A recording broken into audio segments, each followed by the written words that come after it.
Koks džiaugsmas šiandien kalbėti apie vasarą, kalbėti apie meilę, kalbėti apie laisvę, kalbėti apie Lietuvą.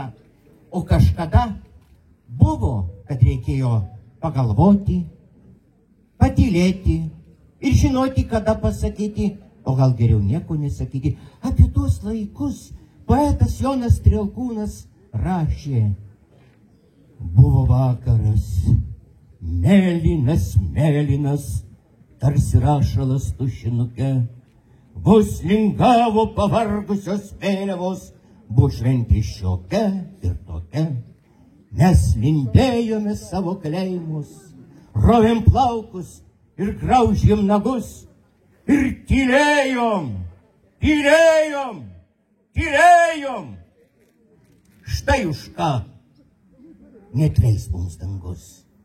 Bet vis dėlto atėjo rugpjūčio 23 diena ir mes supratome, kad mes nebegalime tylėti, kad mes turime pasakyti savo visam pasauliui. Ir tada, tarsi prancūzų poeto Polio Aliaro žodžiais, mes sušukome pasauliui: nebūna tamsos amžinos.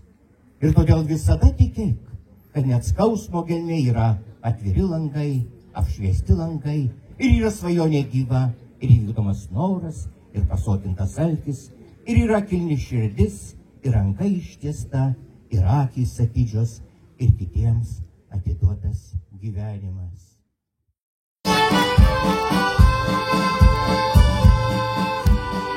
Teka upės ramiai, ir upeliai srovena, kur laisvi ežerai, kur lietuviai gyvena, čia skambėjo daina, pravalgyti iš kur dirta, lakštinėlė